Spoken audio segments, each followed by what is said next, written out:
Hey everybody, the August Rahdo Roundup was brought to you by Fun Again Games.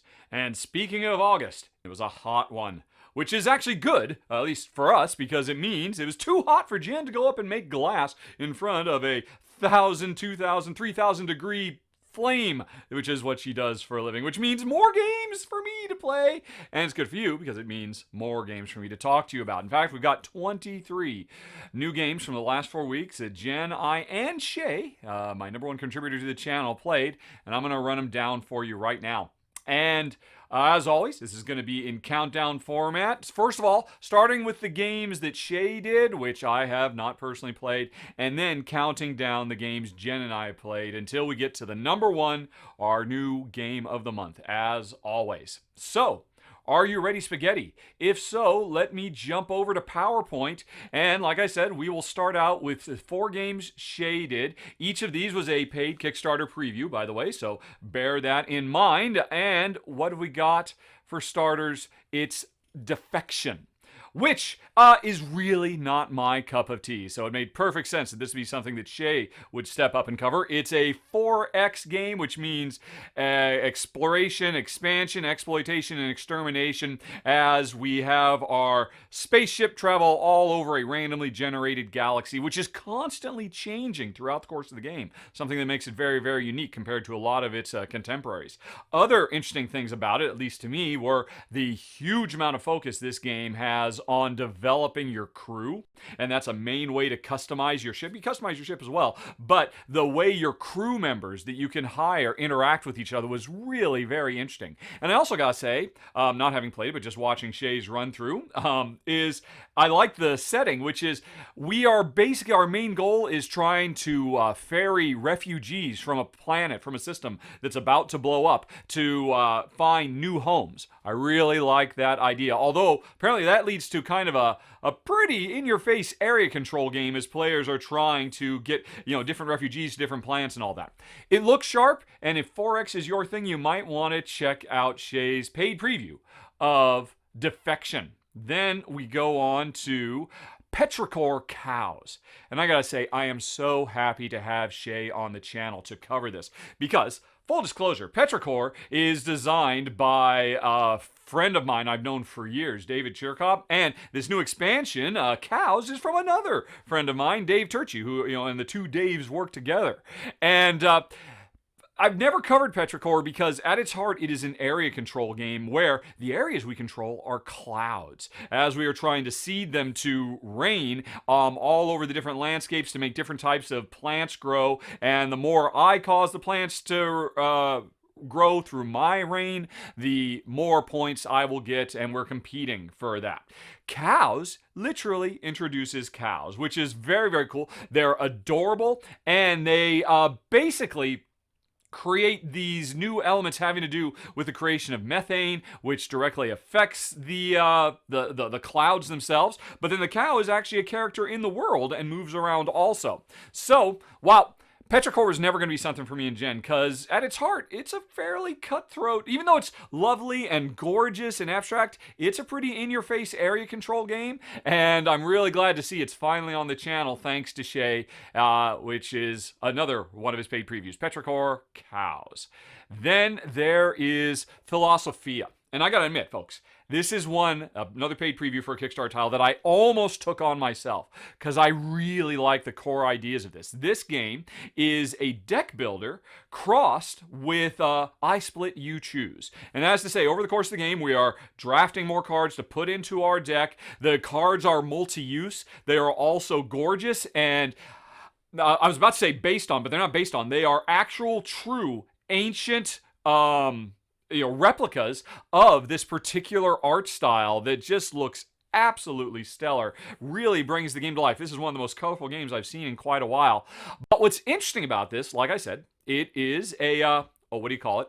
A I Split, You Choose, because at the beginning of every round we have our hand of cards we're going to play like a regular deck builder, but you hand me your hand of cards, I hand you my hand of cards, you decide one of the cards I don't get to play at all. That's where I jumped out, because this is an opportunity that you have every round to say, oh, you really want to play that card that's perfect for you. Yeah, I'm going to discard that on your behalf. And then of your other cards, I'm going to split them up into 2 different bundles, and you will get to activate one of these 2 bundles. Which one are you going to choose? Now, this is brilliant. This is a really sharp idea, and this makes this so much more interactive than your average deck builder. And so I really was curious to give this a try, but I recognized at the end of the day, it was probably going to be a little bit too in your face for me and Jen. So Shea stepped up and covered Philosophia, which, it's actually live on Kickstarter right now. You can go check it out. It seems like it's got a very, very sharp design and a lot of other cool elements to it as well. I've just scratched the surface. But that was his 3rd game. And then his 4th game was Riftforce, which I believe is also literally is live right now, just launched on Kickstarter. And this is one of those battle line style games where you and I are on opposite sides of literally a rift in this game. And we've got our cards and we're playing them to our side in the different slots of the different lanes, trying to line up our special powers to trigger all kinds of cool combo effects. And the interesting thing about this game, all of the powers come from, I think the game comes with 10 elements, maybe more with stretch goals. I'm not quite sure. You'd have to check out the Kickstarter page. And when you play, you're going to get 4 of those elements randomly shuffled together, and then you've got to find ways to make darkness and fire and wind work well together as you mix and match these different types of cards on your side of the line to trigger all these really cool, complex combo chains. And if you watch Shea's video, he and his roommate Nick, I don't know about this Nick guy. I think he's actually like angling for Shea's job. He's very sharp too. The 2 of them played through a full game and really got to show off some of the very cool combinatorial stuff. Honestly, if I had a copy of Riftforce and you came to me and said, hey, let's play Magic the Gathering, I would say no. Let's play Riftforce. This is a lot more engaging and interesting to me. And it was the 4th game that Shea covered. Again, paid preview for our games on Kickstarter right now. Right. Thank you, Shea. This was his biggest month yet. 4 games he covered, but that's nothing compared to me. Let's start counting down Jen's and my games that we played, starting at the top of the list with number 16, Warp's Edge. And I lie, because this is a solo-only game. So Jen did not play it. I played it, and I gotta say, it is excellent. This is a bag-building game, think Orleans, from designer Scott Alms. Think Tiny Epic series. It's a solo game where you are a lone fighter pilot behind enemy lines trying to take out a big alien ship boss and wave after wave of bad guys by digging into your bag, pulling out 5 chips, and figuring out how to use them in this little quasi-worker placement thing to trigger your special powers, to attack the enemies, to buy more and more chips to go in your bag so you get more and more special powers. And the game features a Groundhog Day type reset, because once the bag is empty, it's like the whole game rewinds. All the bad guys you fought get shuffled back into the deck and start over. But the level ups you have earned, the knowledge you have about what bad guys are coming for you, you have earned that, and then you fight your way through again. And you get a certain number of warps, which are these resets that you have to get. You have to build yourself up strong enough to take out the entire fleet. And it's very, very sharp. The only reason it comes in at the bottom of my list at number 16 is because it is solo only. As a general rule, I don't play solo games. But here's the deal. If I were to ever update my top 10 solo games, this would make the list. It is so good. It comes with a lot of variety of the type of ships I can pilot, the types of bosses I fight, and tons of different upgrades. So every time you play, you're going to get a different thing evolving in front of you. And it's just really fun and fast and sharp, and I was really impressed by it when I did a backer-only ramble video of it a few days ago. Really like this a lot. If it came with a co-op option, this would probably make it easily into my top 10 of the month, maybe my top 5. As a solo only, I have to rank it down because I don't play solo games. But if I were a solo gamer as well, oh my gosh, Warp's Edge. If you love solo games and you like science fiction, Last Starfighter type scenarios, you really owe it to yourself to check it out. My number 16, Warp's Edge. Then we move on to number 15, which is Apollo. And this is a cooperative, real-time dice worker placement game. And you might be running and saying, no! Real-time, no! Don't worry, folks. The real-time, the timer in this game, which you have to provide your own timer, it doesn't come with one, gives you so much time. Every round you get 4 minutes to do what you want to do with all your dice. And what we're trying to do is man the early Gemini and Apollo missions. One player or multiple players are the astronauts up in space using the dice worker placement style to keep the mission going, to run experiments, to effect repairs, to prepare for our next maneuvers that are always just a couple turns away, and we got to get all this stuff done with a minimum amount of dice. And meanwhile, one player is Houston. They are mission control back on Earth. They're behind a screen, and the astronaut player or players can't see what Houston can see, which is they're keeping track of the overall status of the mission and occasionally having to play in little mini games, manage resources, and using imperfect communication, limited communication to tell the astronauts, you need to focus on this. That is a waste of your time. This is how I've set it up so that you can succeed if you do this other thing. And so the collaboration between Houston and Flight, the ground player and the astronaut player, is excellent, and we liked this a lot. I actually did the run-through with Jen. If you don't believe she exists, go watch my Apollo run-through, and you can see her, trying to keep me alive in the inky cold blackness of space. And we had a great time. The only reason this one doesn't rate higher is because this is actually very much targeted at gateway audiences, and I think it works well. Jen and I found the gameplay to be compelling, but there is a really wide swinginess.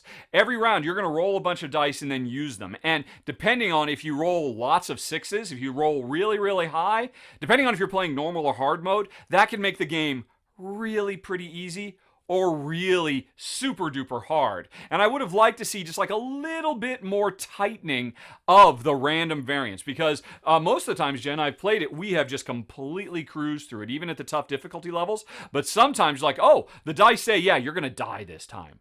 And now thematically, you know what, hey, space is cruel and unforgiving, but I would have liked to see, there were a few things I talked about in the final thoughts. I think a couple changes could have been made to smooth out the difficulty curve so you get a more consistent experience. That said, I really do think this game is phenomenal. I think it's a great gateway game, although the rules have a few problems as well. And, I mean, again, don't take my word for it. Watch the run-through and decide for yourself. Watch Jen and me just having a blast, laughing nonstop as we played my number 15 of the month in my run-through, Apollo. Then we go on to number 14.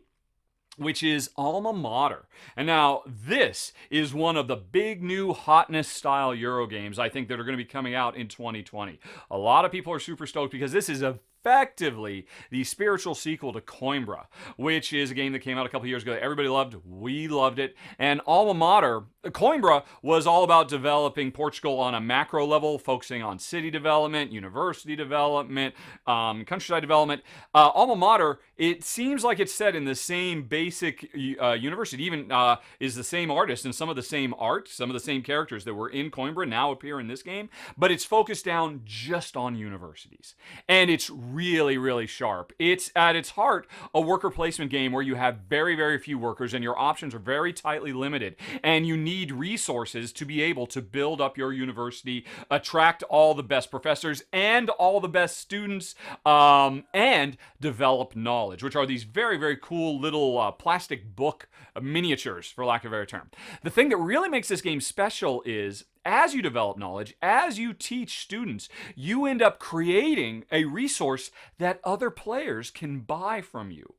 And they will need to do that to be able to achieve their goals in the same way that I'll have to occasionally buy knowledge from you. And that's the main focus of the interaction, although there's some other really cool systems too. And I like that a lot. Why doesn't Alma Mater come in higher? One big problem: two-player. I think the two-player works okay. It introduces a dummy third player that emulates some of the functions in a very simple system. No upkeep. I can't see any dummy player haters really complaining about the complexity it adds. You just draw a card, it does what it says, and basically it's blocking certain worker placement spots and a couple little things.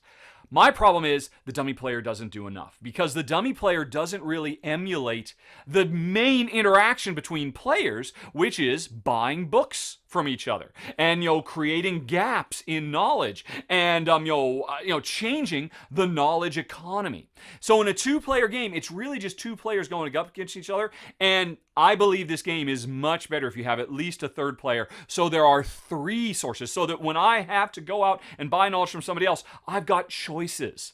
You can buy from the dummy player, it works, but I don't think they took it far enough. And so while I love the core game, and if I played this at a higher player count, I suspect this would have rated much, much higher this month. Because the presentation is great, the gameplay is sharp, it's fast, you get a lot done in a very short time, but at the two-player, I just wanted to see a little bit more work done into the scaling. I wanted to see that dummy player basically buy books from us in the same way that another human player would to emulate that more dynamic knowledge economy. So still, very, very sharp, and we had a good time. Again, don't take my word for it. Watch the run-through, decide for yourself if it looks like you'd be bothered by this, but that's my number 14, Alma Mater.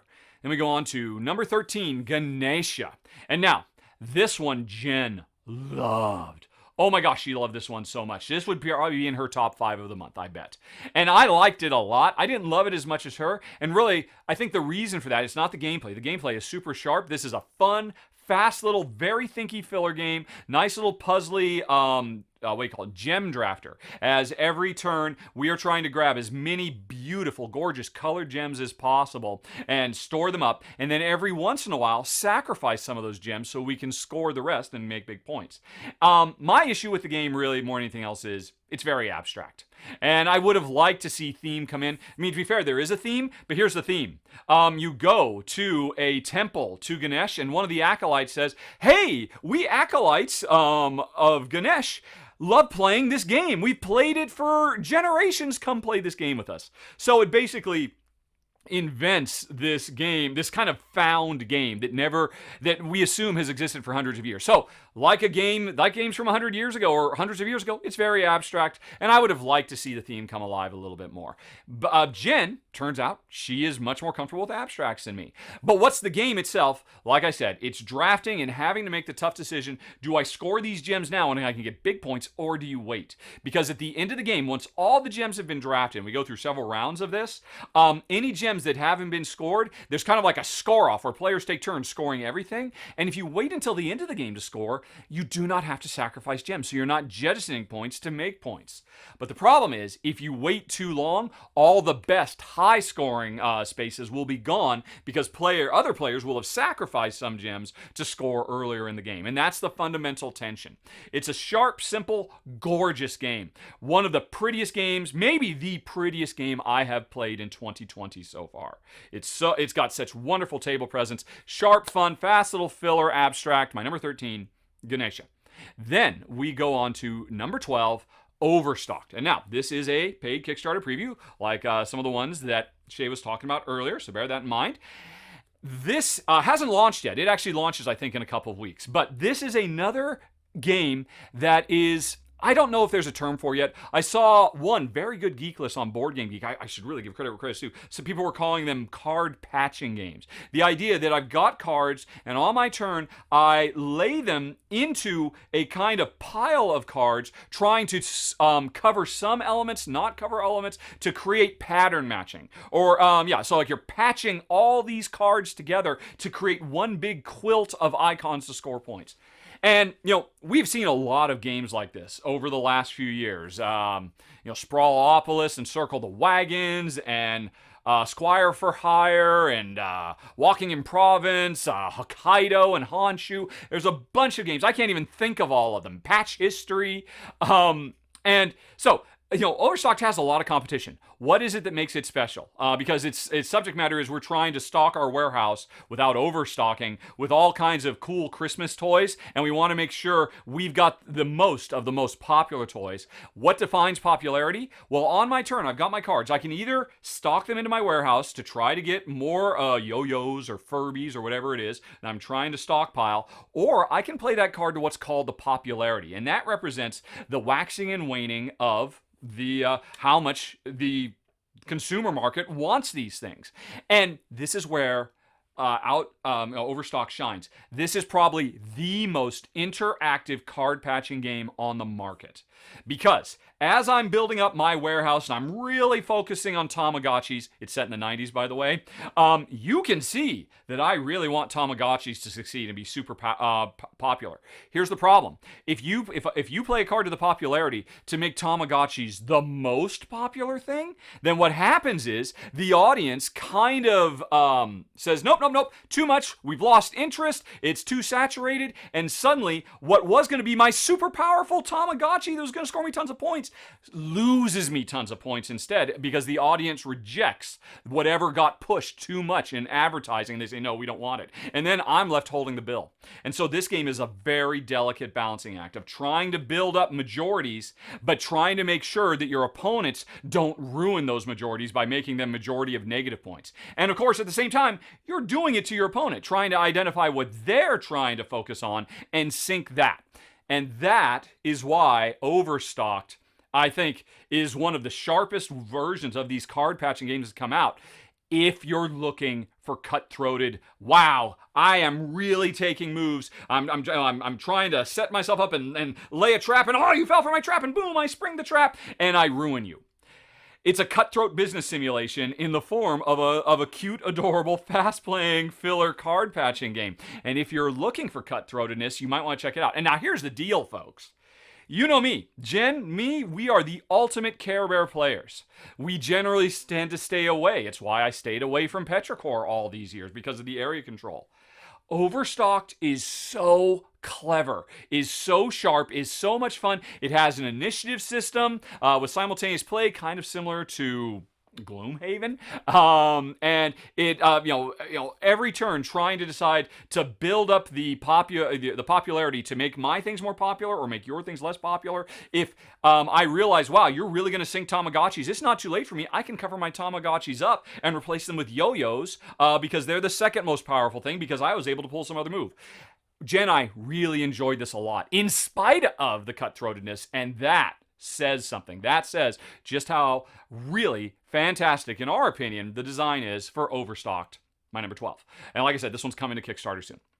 Then we can move on to number 11, Fruit Picking, which is an adorable little Mancala game. Very fun, very fast, gorgeous, just so charming. And at its heart, what we're trying to do is pick different types of fruit. At any given time, you can see there are different targets of, try to get full houses of combinations or pairs or three of a kinds of what are they? Strawberries and pears and plums and stuff like that. And so the set collection targets you're shooting for are always changing because if somebody else beats you to it, well, I need to pivot and try to chase after something else now. But what's really interesting about the game is how you get the fruit you need to trade in to earn these different scoring cards as you race to the end. And that's a Mancala. In a Mancala, in case you don't know, there's a bunch of bowls full of, in real history, they're full of pebbles, basically, but here they're full of cute little colorful seeds that represent the seeds of the different types of fruit you can grow. And you pick up all the seeds from one bowl and you drop them into subsequent bowls as you go clockwise around the Mancala. And the last bowl you drop them in, you activate that. And in this case, you are activating stuff to either grow or harvest these fruits so that you can hit the targets that, like I said, are constantly changing. And it's really sharp. It's fun. It's fast. It's a great gateway. It's a great My First Mancala. I mean, they could have called it that because it's a great introduction to the idea. There's surprising hidden depth while still being something you could easily teach to anybody. And Jen, I found it super duper charming. A little lightweight, but still really compelling, fun stuff. My number 11, Fruit Picking. Then we go on to number 10, Fox Matters, which was another paid Kickstarter preview. And I gotta say, folks, it breaks my heart that this Kickstarter didn't fund And so they've gone back to the drawing board. They are going to, I'm sure, reconfigure, come up with new price points, all that stuff. This sometimes happens with Kickstarters that, at first they don't succeed, try again, and I really hope they do, because this is a very fun cooperative game based on a Polish comic strip, a webcomic about cute, adorable little fantasy foxes that just have everyday problems that they have to deal with, while always being supportive and upbeat. It's a lovely, charming comic strip, and the game is too, because while we are controlling kings and queens and knights and thieves and guards and stuff like that, the goals, the challenges we have to overcome are dirty dishes and homework and being late for an appointment, stuff like that. And so the game just has this really lovely fantasy presentation with very down-to-earth, relatable goals we're trying to accomplish. And it is a very, very sharp card co-op game. That, like earlier, I talked about Apollo being a real-time cooperative game, but don't worry, the real-time isn't high pressure. It just keeps you moving. It gives you more than enough time to make all the decisions you need, and that's what Fox Matters does as well. There's a timer. Once it gets going, we look at all our cards and decide how are we going to spend them, where are we going to spend these resources representing these cards to focus on the different building dilemmas of our everyday lives. And we have to work together based on what cards you've got, based on what cards I've got, based on what special powers our characters have. It's really, really sharp and just a blast. We were smiling ear to ear while playing it, and I thought for sure it was going to fund. I really hope it makes it when it comes back. I'll be looking for it again, because, again, don't take my word for it on any of these things. Go check out the run-through and decide for yourself. But yeah, I was very, very impressed. It's my number 10 of the month, Fox Matters. Then we go on to number 9, Tekhenu. I mentioned earlier that Alma Mater was one of the big Euro hotnesses of this year. That's nothing compared. Tekhenu is probably one of the most eagerly anticipated Euro-style games of the year, and I finally got to play it, folks. And I gotta say, it's fantastic. It's very impressive. This is a dice drafting game where every round you're going to grab a die and use it as a worker in different areas of the board. In ancient Egypt, to build up the living quarters of your workers, to make shrines to the gods, to generate food to feed your people, to generate knowledge to enlighten your people, to make statues to worship the gods so that you can unlock extra special moves. All kinds of stuff. And at the center of all of it, that dice draft is very special and unique because the dice are all laid out around a central column that is the Tekhenu. It's an obelisk of the sun. And the sun shines on one, and this obelisk casts shadows. Dice that are in the shadows change their usability. Some become pure, some become tainted, and some become banished. And on the other side of the column, in the bright sunlight, different dice, depending on the level of lighting, become pure, tainted, or banished. And over the course of the game, the sun moves. This obelisk rotates, and that changes where the shadow and where the light falls. So you are constantly having to think ahead that, okay, I really want to grab that black 6 next turn because that's going to be perfect, because what I do now will set me up to be able to use that black 6 next round. But you know what? Next round, the sun is going to move, and then suddenly that black die will be in bright daylight, and it'll become banished, and you can't get it. So you are constantly having to think multiple steps ahead because the passage of time, the movement of the sun changes everything, and it's really sharp. And we liked the core idea a lot. No surprise, because this is from Daniele Taschini, and this is, as far as I'm concerned, the third in his T trilogy, Tekhenu, Teotihuacan, and Xulkan the Mayan Calendar. Some people consider Trismegistus to be part of this series, and this is therefore a quadrology, and this is the fourth.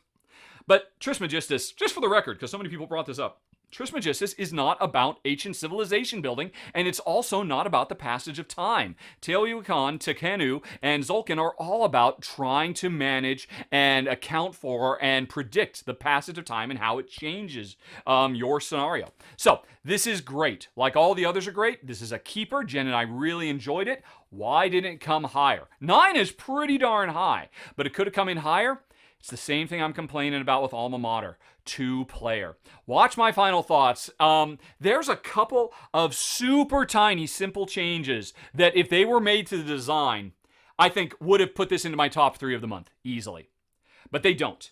Interestingly, Dave Churchy, who was the co-designer on this and designed the solo mode, he has posted on my video. One of the things I said is the solo bot, which brings a 3rd player in, works so well and it drives me nuts. It's not officially part of the 2-player. And he officially said you can use it in the 2-player. That's one thing. The other thing is the battle for balance. Trying to maintain a balance, not being too blessed and not being too tainted. Trying to be right in the middle is a meaningless competition in 2-player because they just needed to change. It's one of those things where, hey, there's a 1st player, 2nd player, a 3rd player, and you want to be first because you get the best rewards. In a 4-player game, that works great because the worst reward is terrible. In a 2-player game, they didn't adjust it at all. So coming in second on that balance competition gets you the second best reward, and therefore there's no reason to compete. You'll get the first best or the second best, and that's so dumb.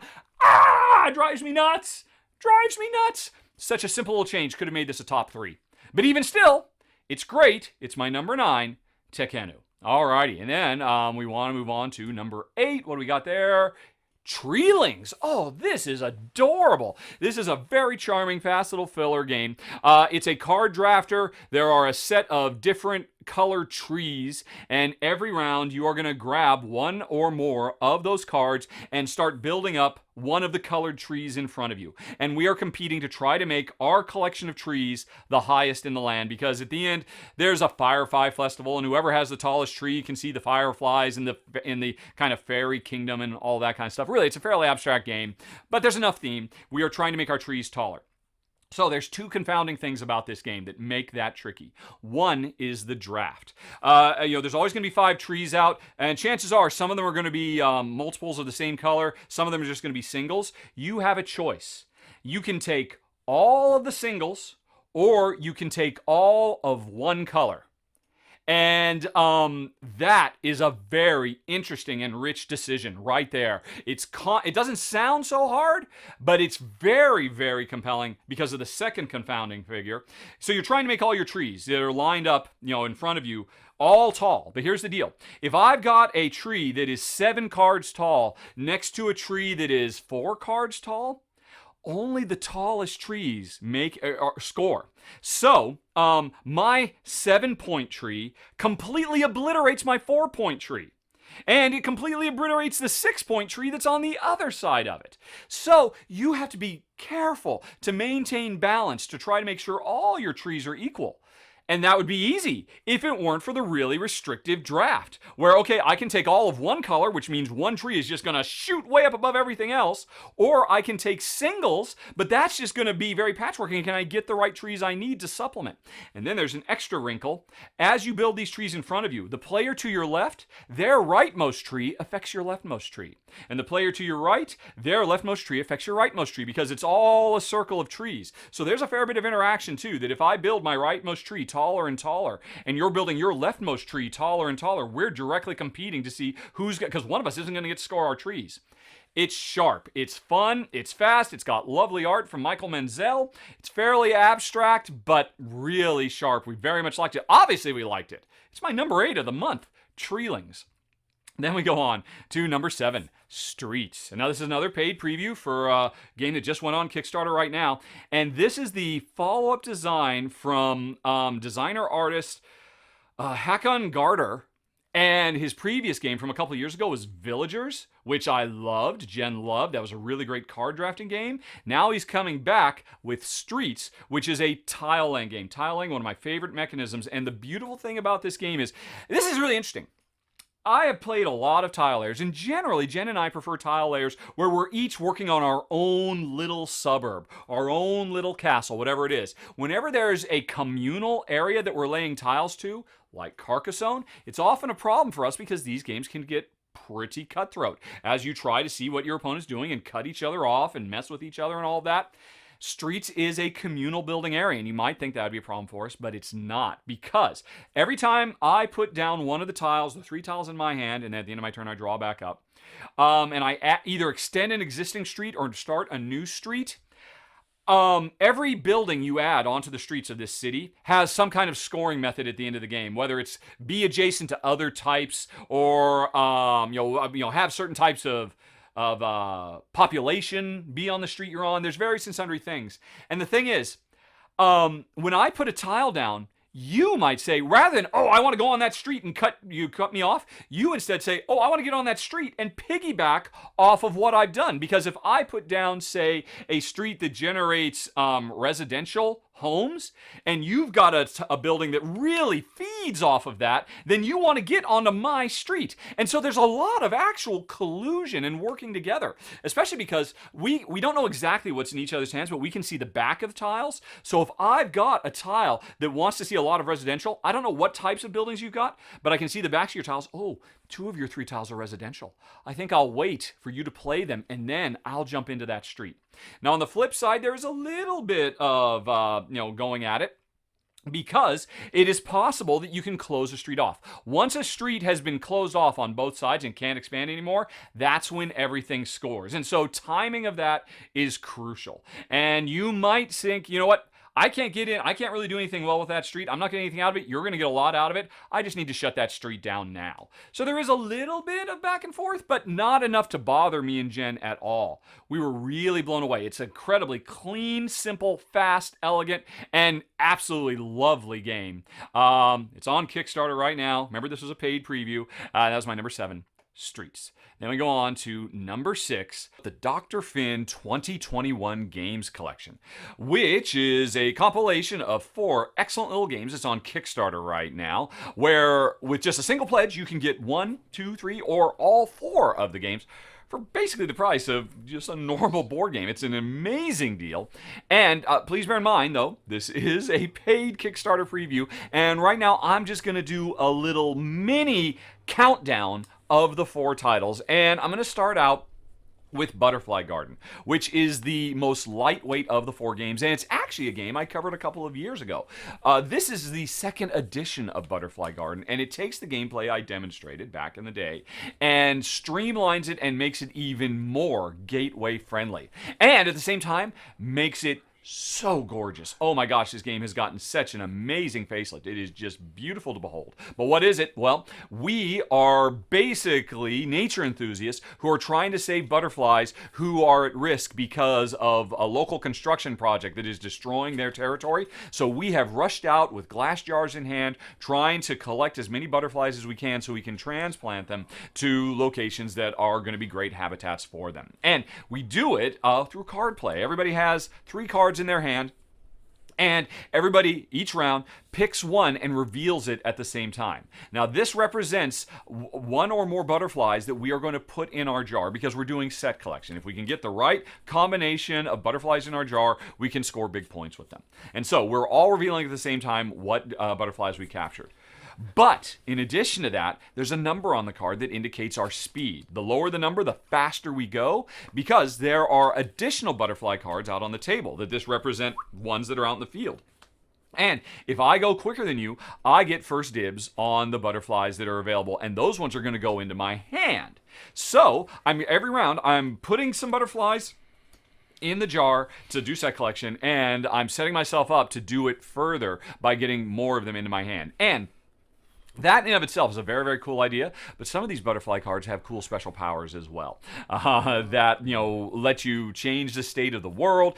Even one of the powers lets you interact with opponents and whatnot, and it's super sharp. Jen and I thought it was a great little gateway game when we played the 1st edition, and it is even better now.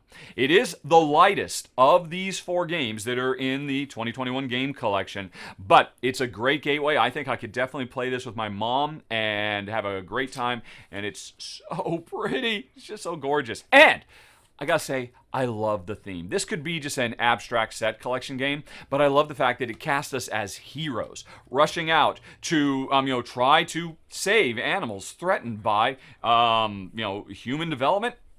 everything I just love about this little game. It's a bit on the lightweight side, so that's something to bear in mind, but that's Butterfly Garden, 2nd edition. And the next one in my countdown, my mini self-contained countdown, is Mining Colony, which is interestingly another game that I covered a few years ago. But man, while Butterfly Garden has gotten a makeover and a few tweaks, Mining Colony has gotten a major overhaul. When I covered this years ago, or was it last year? I don't remember now. A while ago, it was a 2-player only game. Now it's 1 to 4 players, and it hasn't sacrificed anything. But what is it? It is a game where players are trying to create mining colonies on an alien planet, and it's a Tetris-style polyomino tile layer, which I love. Being able to develop the tracts of land so we can do mining operations. They come in all these different little Tetris pieces, and we're also putting nice little components on top of the Tetris pieces. So there's really tile laying, but that's really creating the foundation for this colony we're actually trying to build with all these other pieces that we're collecting. Different types of minerals we're trying to mine, equipment we can get, all that stuff. And interestingly, like Butterfly Garden, this game is driven by everybody at the beginning of every round picking a card and simultaneously revealing it. High number lets you go first, and every round there are going to be a number of bundles of stuff we can grab based on the number of players, and everybody's going to get a bundle, but not all bundles are created equal. Some of them are demonstrably superior to others. So you do not want to be left out. You want to bid high. And the interesting thing is so if I've got a high value card and I play it so I can get first, that card doesn't go out of the game. It goes to the bottom of my draw pile, which means late in the game, that card is going to come back.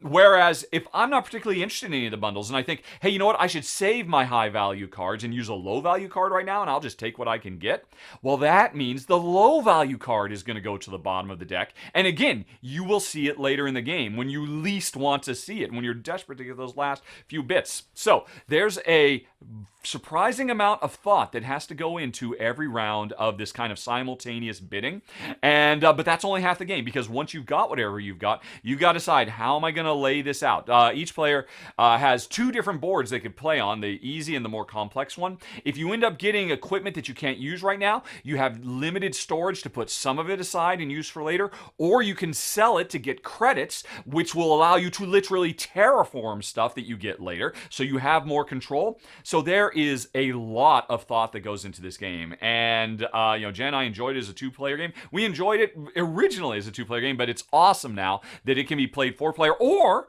it can be played solo as well.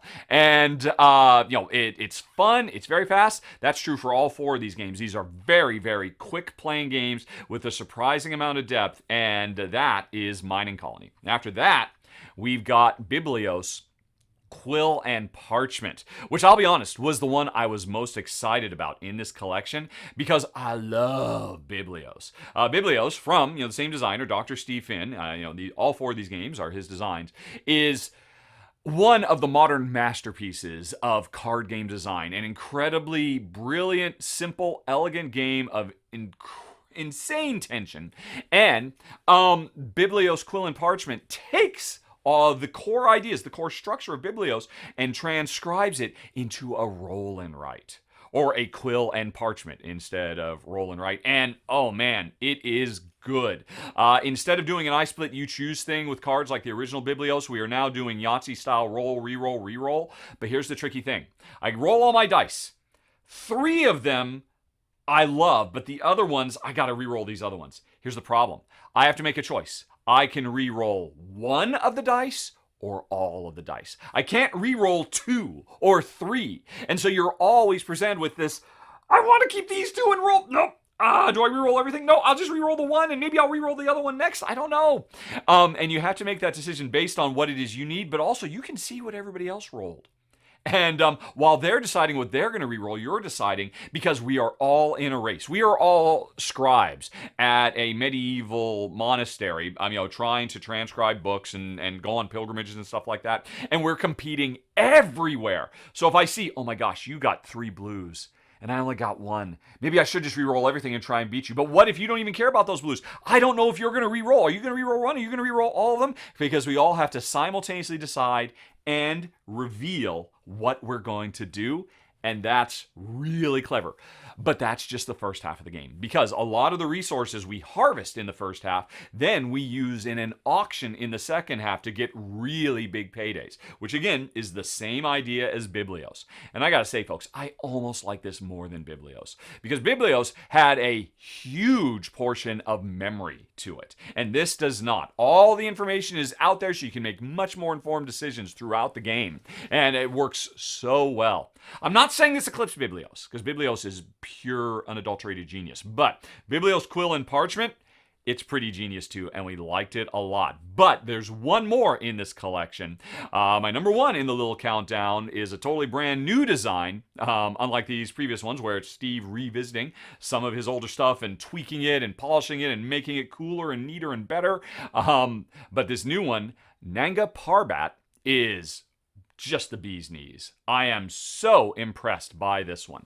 It's 2-player only, and we are Sherpa communities trying to use the land of the mountainous regions we live in. Nanga Parbat, I think, is, I forget, the 7th highest mountain in the world. Wikipedia will give you the answer. I don't remember exactly. But the brilliant thing about this game is you seed the main board, which is full of all these adorable little animal meeples that that players are collecting to either do set collection and or to use them for their special abilities. And there's a bunch of different abilities, and it's a very tense race. But the interesting thing is, if I say pick the yak in slot number 3, that means on your turn as the next player, you then get to take any of the animals from mountain number 3.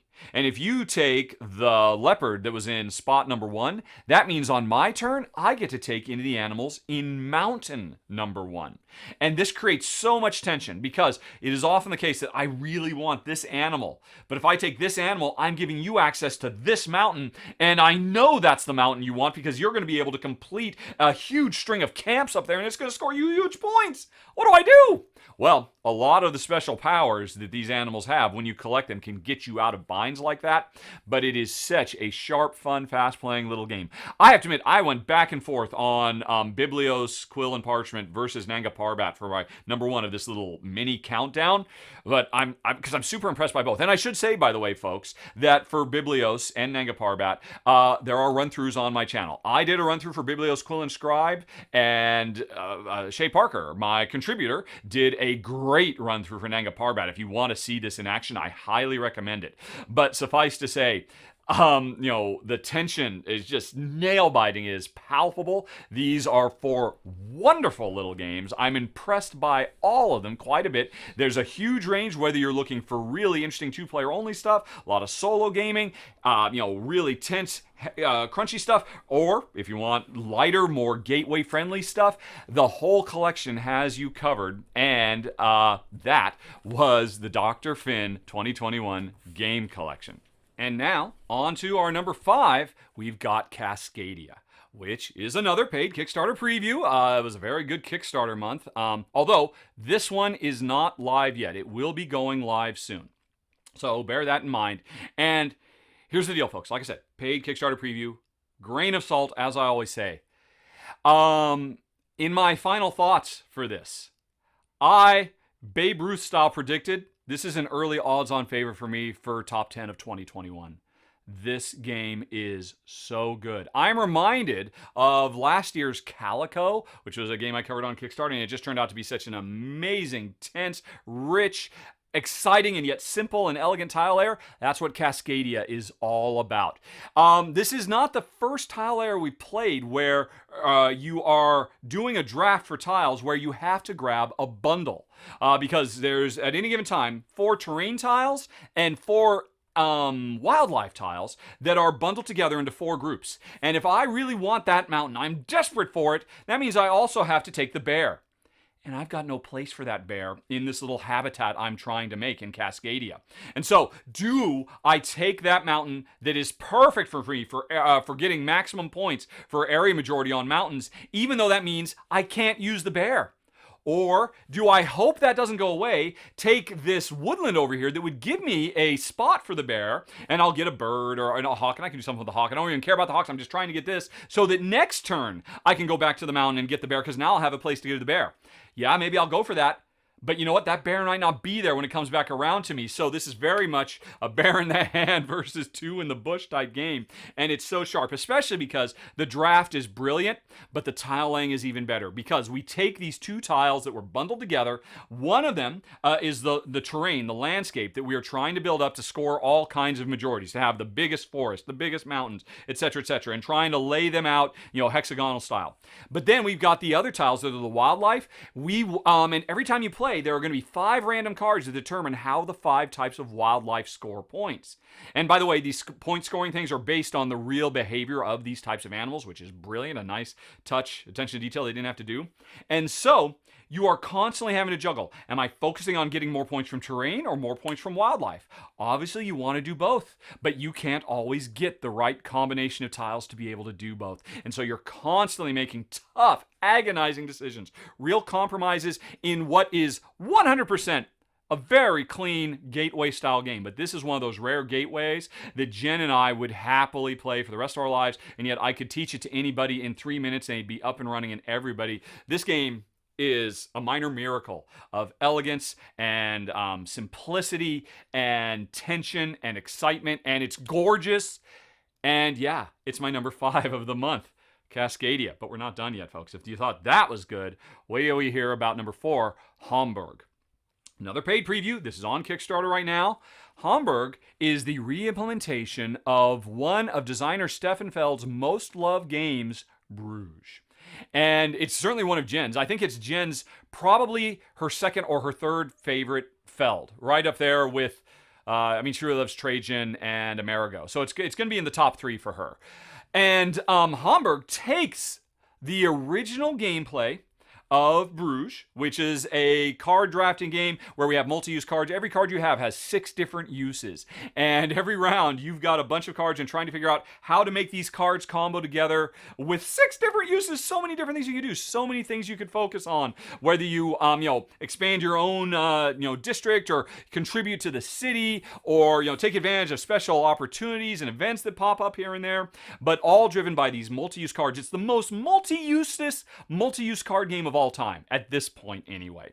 And so a lot of people love Bruges. It's been very hard to get for a long time, and the expansion is even harder. So Stefan Feld got the rights to Bruges back, and he took it to a new publisher, Queen Games, and they have rejigged it, set it in a new city, combined the original game with the expansion, added another expansion's worth of content that never existed before with Bruges, and then also, not for nothing as far as I'm concerned, fixed the biggest problem that I had with Bruges, which is it's incredibly luck of the draw swingy. It was always a very tactical game, and now with some core changes, and you can watch my run through to see what the changes are, it has become a much deeper, more strategic game, and both Jen and I agree it is a much, much improved game. And, so Jen's super excited because she already loved Bruges, and now she's got this coming. And I'm excited because I had some problems with Bruges, and now I can enjoy Hamburg as much as Jen enjoyed it. And it's fantastic. It improves. I think the number one complaint people have is, in addition to transplanting and changing the setting, they've also changed artists. And you know what? Michael Menzel is one of the hottest, best, most loved artists in the industry. So it is going to be tough to follow Michael Menzel. The new art, I think, is fine. It looks kind of comparable to other Queen games. I know it's not finalized. They're still working on it. What I covered was a prototype. But, some people will be disappointed that some of the charm of Bruges is lost. And it becomes maybe a bit more cold and clinical looking, as Queen games often do, because they kind of look a little abstracted. But you know what? That's a small price to pay for radically improving the core gameplay and adding a whole bunch of new content as well, which is why Hamburg is my number 4 of the month. And then we go on to number 3, Marvel Champions. And this is a double feature because this month Jen and I sat down for our latest Rest and Relax, patron-only video, and we played an epic game of Black Widow, which I've mentioned in previous roundups, and the Hulk, which I just got in the mail going up against Wrecking Crew. So, this was my first real chance to play Hulk and Wrecking Crew. I played Wrecking Crew a few months ago, but as a solo game, and everybody agrees Wrecking Crew is kind of terrible at solo, so I really wanted to play it with Jen. Jen finally agreed after months of me playing Marvel Champions solo alone. I finally got to play it with her, and I was reminded just how amazing the game is. And here's the deal. Wrecking Crew is a great scenario to go up against if you're playing multiplayer. I wouldn't recommend it solo play. It's a lot of fun multiplayer. Although I'd still say of all of the scenarios, it is still the weakest, but I definitely enjoyed it. Hulk. Let's talk about him. The latest hero to get his own expansion pack. He is really cool and very surprising.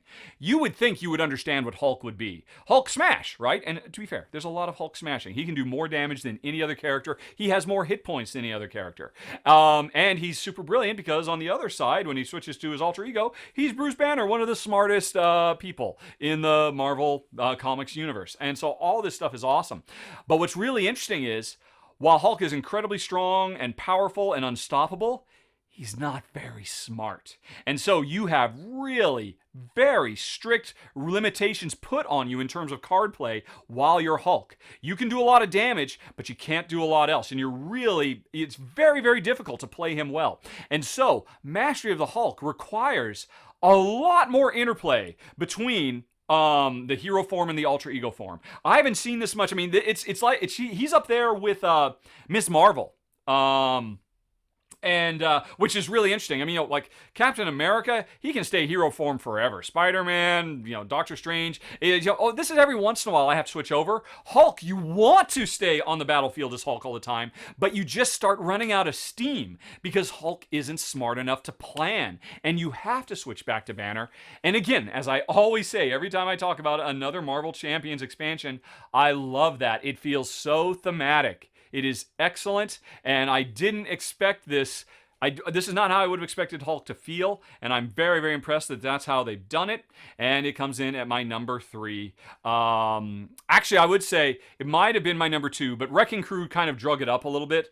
One other thing, I haven't played Hulk solo now. I've only played in multiplayer, which is the way I'd rather play. I've heard some people say Hulk is very bad to play solo. Bear that in mind. I don't know. I suspect he works. It just means you have to deck build smarter. But anyway, my number 3 of the month, Marvel Champions, Wrecking Crew, and Hulk. But hey, let's go on to number 2, which is Tapestry's Plans and Ploys. This is the first expansion for Tapestry, which made my top 10 of games last year. It's my second favorite Civilization game after Nations. I think it's brilliant. I think it holds up. And this new expansion adds 10 new civilizations, all of them just as crazy, far out, asymmetrical, and makes you feel like you're playing a completely different game than everybody else almost, depending on who you are.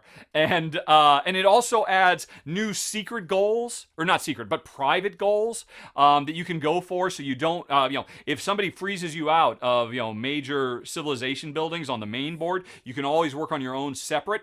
That's kind of nice. It adds a few new Tapestry cards, which were fine, but really, it's all about the 10 new civilizations, and we played 4 of them. We played Aliens and Recyclers. That was the first game we played, and the second game I want to say Thieves, and it's not the water, because water, I think is like Islanders or something like that.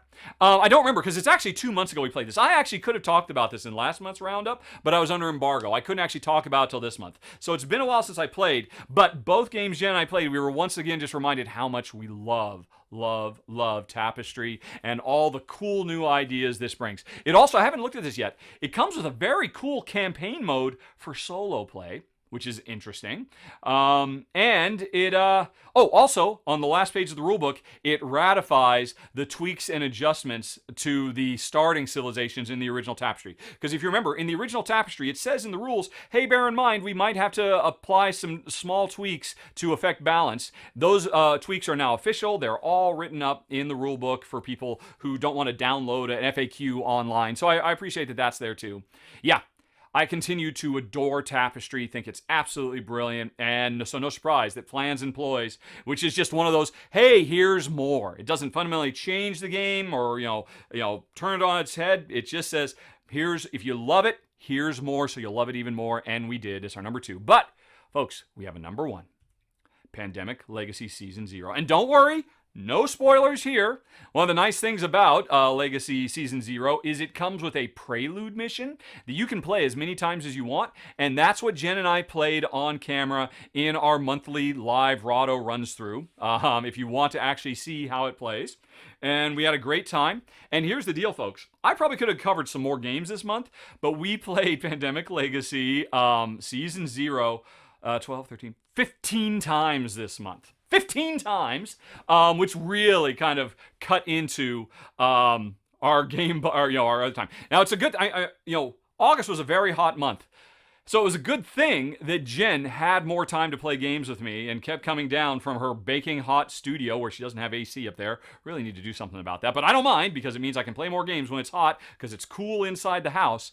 And so we spent a lot of time. And it's weird. I have often complained in the previous Pandemic Legacy, seasons 1 and 2, how we just, had to burn through it as fast as possible because we didn't get an advanced copy. I got an advanced copy, which meant we were like, yay, we can enjoy this like a fine wine and sip it slowly and spend weeks on it. We couldn't help ourselves. We blew through this thing in under 2 weeks because we loved it so much and we're having a great time. The setting is actually a prequel to Pandemic Legacy Season 1. It's actually a prequel to Pandemic as a whole because it's set in 1962 at the height of the Cold War. And instead of being scientists running around trying to stop the spread of disease, we are fresh medical students right out of school who have been recruited by the CIA because of our medical knowledge, to run around the world and try to investigate Soviet plans to develop a bioweapon. And the core gameplay is the same. It's all about traveling, having a handful of cards, knowing when to set collect, to get those cards together in the right place to be able to solve the core problems of the game. But also we can spend those cards to be able to travel around and deal with rising threats that are potentially going to explode on us. And so the core gameplay is probably 85% the same and 15% different. But the theme, of course, is very, very different because we're not fighting the spread of disease. We're fighting the spread of communism. And actually, I will take a second to address, there's a lot of controversy about this game on Board Game Geek because some folks say it is insensitive, is the kindest way to put it, to say that Russian citizens are a disease that needs to be eradicated. Because you just replace disease cubes with little Russian people that you're running around trying to kill. For the record, folks, and I haven't done my final thoughts. I'll have to mention this in the final thoughts as well. We literally just graduated medical college. How are we going to run around the world and kill hundreds of trained KGB agents? That makes no sense. What we were hired to do is travel around the world and investigate, reports of the bioweapons. And so we're just there to follow up leads and burn spies, which is to say, blow their cover so they end up having to go back to Moscow. We're not killing anybody in this game. It just fundamentally makes no thematic sense to think that kids straight out of school are going to be able to take on dozens and just kill rampantly without even breaking a sweat all these KGB agents. It's ridiculous. Never mind the fact that at no point in the game does it ever say, we finished it. You are running around this world trying to investigate and find out, and when you investigate, you follow up leads, and that means the agents, they disappear. They go back home because you blew their cover. And of course, you're in danger at all times of having your cover blown as well. Anyway, sorry, that's totally as an aside. I just feel like it needs to get out there because so many people have such an incorrect assessment of the game. But oh man, I could go on about this forever. And it's really tricky because I don't want to get into spoiler territory. So suffice to say, some high level things. I would say of the 3 legacies, we had the most fun playing this one. I think that's true. I still think season 1 is the best one because even though we had more fun playing this, the subject matter of season 1 is more... It's more evocative. It's set in the modern day. It's a problem that we actually face in our world, and more than ever, we found season 1 is serious. It has very little tongue-in-cheek stuff. It plays it straight. This is a real problem. We are serious scientists trying to deal with a serious problem. In season 0, I'm not saying where it's quite Get Smart level, But it is definitely, there is a lot of tongue-in-cheek. I mean, the fact that the first thing you do is put together a disguise for yourself, and you can put eye patches and pipes and silly hats and all kinds, so you can make yourself look a bit silly. And there are some gadgets you get that feel like they might have fit, that Maxwell Smart could have used them. Although I will say, overall, I would say the tone is kind of closer to Connery era Bond, or Man from U.N.C.L.E., or the Avengers, the old British Avengers show. It's kind of there in that it's really just kind of like high adventure. Sometimes it gets serious, sometimes it gets a little silly, but it's definitely more light and adventure-y. There are some dark chapters, but for the most part, it's just kind of a breezy thing. And the emotional roller coaster we went on playing Pandemic 1, I think, trumps Season 0. Even though I would say we had more fun with 0. I kind of miss some of the emotional heft that Season 1 had for us. Which, if you want to know about that, you can go watch my final thoughts for Season 1 and watch me cry as I talk about it on camera. And Jen is off camera crying too, because we got so swept up in the drama of that. There are definitely some dramatic moments here too, make no mistake. The other main high-level thing I'll say about Season 0, easy. It is the easiest. Here's the deal. And we played Season 1. We lost twice. So we had to replay missions twice. So we ended up playing 14 total games. In Season 2, we, we lost one time. So it got easier. In Season 0, we made it through the entire story, never losing. The game became, for us, much more gamer-friendly. Now, I suspect, like always, Pandemic gets harder the more you play, the more players you have. And, Jen and I, we only play as a 2-player game. I'm sure it'd be more challenging as a 4. Oh, man, I need to reset this video because there's just a whole lot of nothing going on screen. Let's see if I can rewind that and reset that so you guys can see some stuff looking, because I didn't plan to talk this long. Anyway, sorry. There are definitely things you can do, like all the pandemics, that make you godly. And if there's only 2 gods, 2 demigods in terms of the raw power you have running around, the game can't stop you. Whereas if instead those powers of those 2 gods were spread amongst 4 demigods as opposed to 2 real gods, thinking like in terms of, Roman pantheon type stuff, Jen and I were able to really just run roughshod over the game. I think there was one mission where we almost lost, where the deck almost emptied out, and we could have lost in one more turn if we didn't finish it in time. But for the most part, several of the missions, we ended just like that, because we made choices that, by the way, I went and I confirmed with Matt Leacock. Because I thought, wow, this made it so easy for us. And he said, yep, you played that right. That's a smart strategy. And I really think it's a mistake that they continue all 3 games now. They have this auto difficulty adjustment thing they do, which is nice, but it doesn't ramp up the difficulty enough.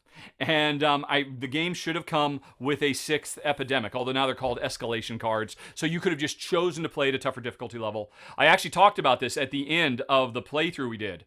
If you watch Jen's and my live playthrough of the spoiler-free Prelude. I think it could have done that. I'm not complaining, though, because we had a blast. Oh, and one more thing I have to talk about. Heck, maybe this is my final thoughts. Maybe I don't need to do final thoughts. I've gone into this fairly long.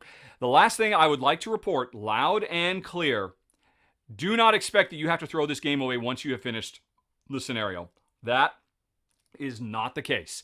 Once you have finished this scenario, you have a customized version of the world, and I have already developed 1963 variants. The game takes place in the year of 1962, and after it's all over and you've got your custom board and you've unlocked all the stuff, I'm not going to tell you what any of the stuff is, although, by the way, there are 2 things in this game that are 2 of the coolest ideas that have ever been implemented in Pandemic. One is very big and grandiose. One is very simple. And I would love to see it in regular Pandemic. But anyway, there's so much cool stuff once you've unlocked it all. It is child's play to continue being able to play this game with an infinite replayable that has just as much replayability as base Pandemic ever did.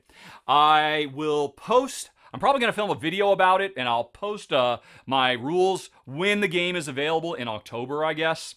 But I'm just, Scout's honor. Do not avoid this game if you're bothered that once it's over, you have a game you have to throw away or burn in a fire or whatever. You have a game that the story will be over. You'll have a world set in stone with hot spots and safe spots and all kinds of spots. But you will definitely be able to continue to play and enjoy. And that's why I said I played the game 15 times. We played our 12 games and won every single one. We won the Prelude game. Oh, spoilers, we won. And then we have played my new 1963 variant twice, and it works. It just works great. And that's it, folks. I am done with my new roundup of the month. And let's see what is happening here. There we go. Yes. Phew. Oh, that was a lot. How long have I been talking? Oh, only 57 minutes. That's not too bad. The downside of hot weather is it's hot in here. I could turn on the overhead fans, but then the mic hears it and you just hear nothing but white noise throughout. So I need a shower. But that was it, folks. 23 games, I believe, in 50-some minutes. And I'll be back again in 4 weeks with a bunch of new games. You want to know what those games are? Again, hit that eye in the top right corner screen. Go check out what's coming soon. And otherwise, have a very nice day. Talk to you later. So long. And thanks once again to Fun Again Games for hosting the show. Bye-bye.